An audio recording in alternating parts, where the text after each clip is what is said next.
Alright everyone, it's time for a very odd recording setup. You may notice I'm in a bathroom right now, but long story, semi-amusing anyway. We got to talk about the IG report actually, because if you look at the different sources on what's happened with regards to the Horowitz IG report finally, you've got, Scott Adams put it best, you've got a tale of two realities. People are watching two different films, and as a non-biased commentator, I think perhaps I understand it a little bit better. What the IG report fundamentally means is that most of the things that were said by the Trump camp throughout time are not true, according to that report. But keep in mind, it'll be dismissed out of hand by people who think, everything is the deep state. So anything that's inconvenient for Trump is wrong.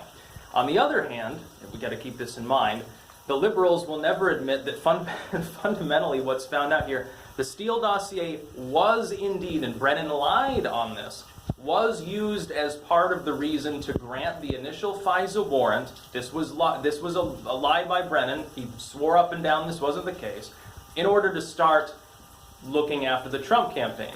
Additionally, and this was the central claim of the Trump camp for years, including before everything began as far as the scandal itself, Trump's campaign was fundamentally, materially infiltrated and spied upon by members of the intel community.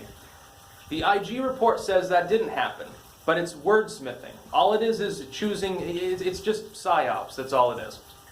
Basically what it is them saying, well, it's not spying, it was just, we looked into the situation involving Trump Tower, Trump Inc., everything involving Trump, but we weren't spying on his campaign directly, because we weren't spying on him directly, it was just everyone associated with him. Well, that's a cop-out, dude. Anyone under the sun would consider that a form of spying. However, do I expect that this moves the barometer of politics even slightly? No.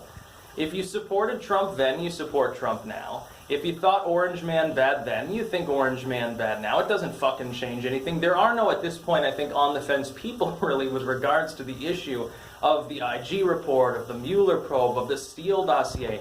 It was so hyper-saturated in the news for 2 years that you can't possibly be on the fence unless you're totally apolitical, in which case your opinion doesn't really matter. So it doesn't move the barometer of politics in any meaningful way. By the way, this morning, because I'm using my phone, I prefer not to record with it, but it does get 50 FPS, so that's good. You can see me in crystal clear color. Soon the Brio webcam, 90 FPS, you can see some shit, basically. Yeah, I'm going to keep the videos a little bit shorter because I think it's only on 60% at the moment. Man, mobile recording is weird. I probably look weird too. I don't know if I look better or worse. The picture is more clear, so I probably look worse because I look shitty in real life compared to when I'm, in 720 on a last decade webcam. But anyway, yeah, the IG report comes out. It's 400 pages of obtuse legalese. You can't expect the public to care. And so what happens when you have something obtuse? I'll say this in closing. When you have something that's more than a couple pages, there's no easy summary. It's a PDF document, it's over 400 fucking pages long. 90% of the public is not going to read even a couple pages of it. If they see anything, it's a few excerpts, and they get their news from a Twitter handle, a YouTuber, or the corporate media. That's where they get their news from. Some people even get their news from Snapchat. I'm not even sure how this works, but in polls it's 2 or 3% of the population. I don't even know how it operates. People get their news in pithy form, summarized by people who generally either have the time to go through such a document or they have the staff to do so, and then they get their talking points.